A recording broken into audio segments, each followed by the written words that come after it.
Coachella looks perfect online. Golden sunsets, perfect outfits, people dancing like they're living in a movie. But what you don't see is a completely different story, because behind every polished post, there's a version of this festival most people never talk about, and once you see it, you start to question everything. RIPOFFCHELLA. For many people, Coachella isn't just expensive. It feels like a ripoff. You're already paying hundreds, sometimes thousands, just to get in.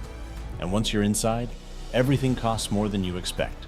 A single drink can cost as much as a full meal somewhere else. Food prices feel inflated. Basic things suddenly feel like luxury items, and it doesn't feel optional because you're stuck inside. You either pay or go without. And by the end of the day, a lot of people realize they didn't just spend money on tickets. They spent money just trying to keep up with the experience. Fake wristbands. And for some people, it doesn't even start, because before they get through the gate, it's already over. Fake wristbands, online scams, resold passes that don't work. People think they found a deal. They send the money, they make the trip, and then they get to the entrance, and everything stops. The pass doesn't scan. Security pulls them aside, and just like that, hundreds of dollars are gone. No entry, no refund, no second chance. Just a long drive home with nothing to show for it. Traffic nightmare. Even getting there can feel like part of the struggle. Traffic around Coachella isn't just bad, it's exhausting. Cars barely moving, lines stretching for miles, people sitting in the heat for hours, just waiting, and there's nothing you can do. No shortcuts, no way around it. You just sit there, watching time disappear. By the time you finally arrive, you're already tired, already drained, and the festival hasn't even started yet. Sleeping situations. And then there's the question no one really talks about. Where do you sleep? Because not everyone is staying in luxury houses or high-end hotels.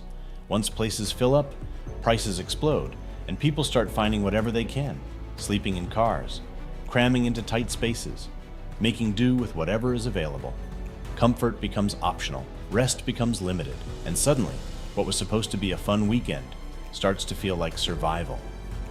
Expectation versus reality.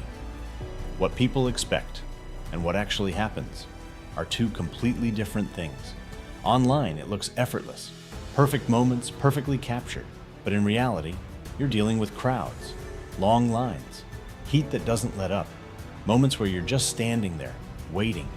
And none of that makes it into the posts, because what people share isn't the full experience, it's the best version of it. Content pressure.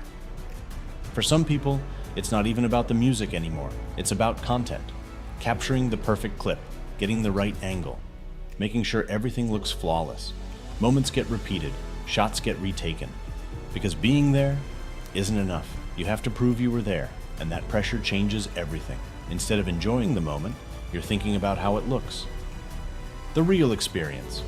Behind the filters, Coachella is crowded, it's exhausting, and it's not always what people expect.